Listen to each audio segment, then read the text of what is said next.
जगतसिंहपुर जिला बालिकुदा बंदर मेराइन थाना युवकों को थर्ड डिग्री देवा घटना पीड़ितों अभियोग पर एवं विभिन्न गणमाध्यम खबर प्रसारण पर जगतसिंहपुर पुलिस तत्परता प्रकाश पाई। पुलिस पक्षर अतिरिक्त एसपी सत्यव्रत दास नेतृत्व में एक स्वतंत्र टीम गठन कर बंदर सामुद्रिक थाना सीसीटीवी जांच कर रिपोर्ट प्रदान कर घटना को नहीं जगतसिंहपुर एसपी निजर स्पष्टीकरण रखिंट। गत रविवार 10 तारिख दिन एक जमीबाड़ी विवाद को नहीं धनुर्बेलारी गाँव बिजुराम दलाई नामक युवक बंदर स्थित सामुद्रिक थाना को अभियोग नहीं जाइथिले। मात्र थाना रे पहुंचबा परे थाना बाबू माने पीड़ितों को असभ्य भाषा रे गाली देवा सहित गोईठा विधा चापुड़ा आदि मारी 2 घंटा काल अटक रखी निर्यातना देथिले बोली अभियोग करथिले पीड़ित। परे से 11 तारिख दिन मानसिक स्तर रे आघात पाई न्याय पाई जगतसिंहपुर एसपी निकट अभियोग करथिले। तांको न्याय प्रदान सहित बंदर थानार मारांडी बाबू और थाना अधिकारी विरोध में दृढ़ कार्यानुष्ठान दाबी करथिले।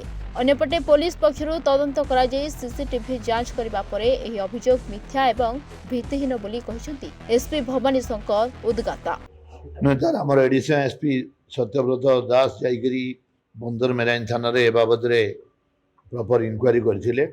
से सीसीटीवी फुटेज भी सब टोटाल धरिक आनी सेठारे विभुराम दलईंकर उपरे कौनसी पुलिस किसी भी खराब व्यवहार देखे ना।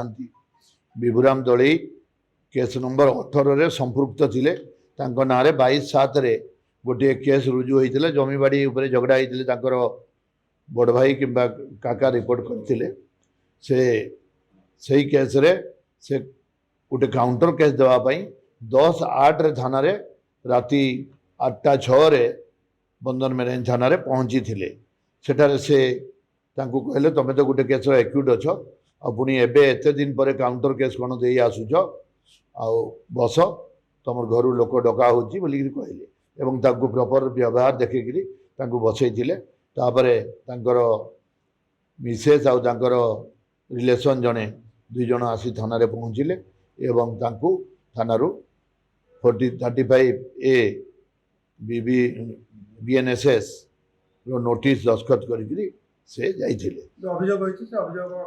नहीं टोटाल ताମାନେ से अभियोग मु खंडन करूची। कोनोसी प्रकार इल ट्रीटमेंट तांको हेई नाही।